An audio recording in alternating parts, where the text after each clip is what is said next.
Hello. I'm Isabel, the co-host of Camp Animal Crossing, and welcome back to another interview episode of The Aftermath.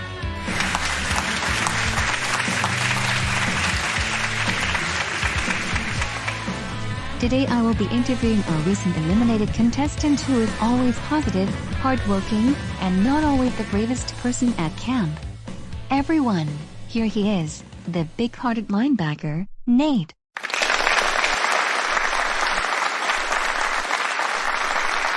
Hello Isabel. Thanks again for having me. I feel great about some of the things I've got to tell you about. Well then, let's get started. Give us the update as to what you've been up to since appearing on Camp Animal Crossing. Most know the story already, but for those that don't, I quit my job at the Centers for Disease Control and Prevention to go on the show. It took me quite some time, but eventually I was able to begin working for the organization again. I now work in a division that advocates for Native Americans and their public health. I'm currently developing a campaign to persuade communities within the Indian country to further promote hand washing. I've also been quite busy with my voice talent career. I've booked quite a few pay-to-play gigs, but I'm far from where I would like to be. Well, that's really good. What is your proudest moment ever from playing Camp Animal Crossing? My proudest moment has to be without a doubt catching a picture of Grizzly eating raccoon poop. It might not seem like it, but at camp I was extremely introverted. I mean, you heard it yourself, this was my first time outside of my career, assimilating with people outside of my race. Taking a picture of Grizzly like that allowed me to show my worth to the Red Cats, gave me confidence to build strong relationships, and most importantly, reassurance that God would be with me every step of this journey. Well, I wish you didn't say that. What is your biggest regret from your Camp Animal Crossing experience? I honestly regret not being able to get Ket and Jambeth on the same page. I'm partly to blame because I didn't share my plans for planning the vote with either of them, but changed my mind and told Ket at the very last second before the campfire ceremony.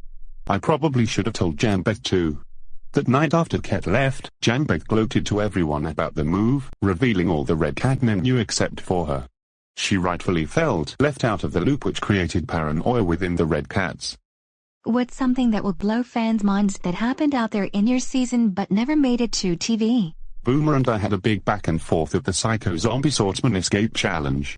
I don't even remember what it was about now, but I remember Spike chiming in and pissing me off entirely, but keeping my calm because I didn't want to give anything away for our move that night. When I went to the voting booth I let them have it. I even remember saying screw the prisoners. I realize now that I was only projecting my frustrations with the way that some players treat the prisoner on our team, and that wasn't fair. How do you feel about the edit you got on the show? My edit was okay. In the beginning, it annoyed me for several reasons. I felt like they were making me the comic relief of the show at first without airing any of my close relationships or strategizing. But it got better with time, if you don't consider the merge episode, which shocked me completely that day. In hindsight, I think they portrayed me pretty well, and even saved me in some regards. I guess you can't really count on the perfect edit unless you will the $1 million. Tom should start calling that part of the prize. What was it like coming back to regular society after being out there? Was there culture shock or an adjustment coming back? Camp Animal Crossing changed me in ways I can never fully explain. I've become close friends with conservative Christians, feminists, people who I might have never met if I didn't take that leap of faith. I've been exposed to racist fans, I've been exposed to people on the spectrum, and I'm thankful for all of it. It's challenged my ways of thinking, which absolutely make me a better person. I know that I've had an impact on these people as well, and that's what growth and maturity is about for me. Was there ever a point either during the game or after you got back where you regretted going on the show? Or, not for me, but I think that has a lot to do with my entire cast. Casting really did a good job finding people who weren't trash human beings just looking for 15 minutes of fame and a shot at a load of money. The people that I played with, at least for me, make my time out there memorable. If you could make one change to any aspect of Camp Animal Crossing, what would it be and why? I would change it so that Camp Animal Crossing is not a microcosm of society. We know now more than ever that this country is not all that was heaped up to be in grade school. There is systemic racism, extreme biases, and loads of inequity in our great societies, so why not change that?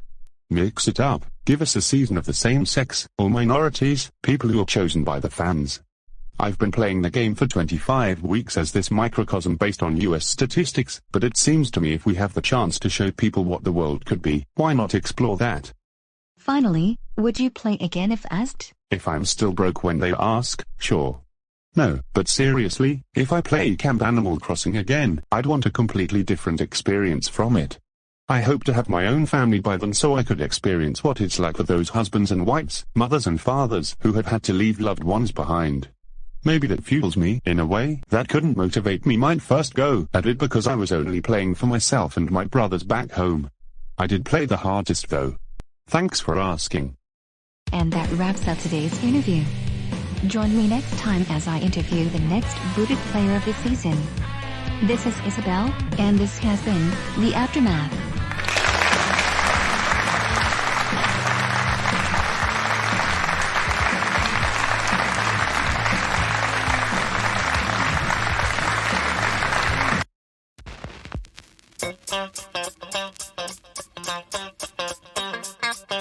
Y'all ready to get funky?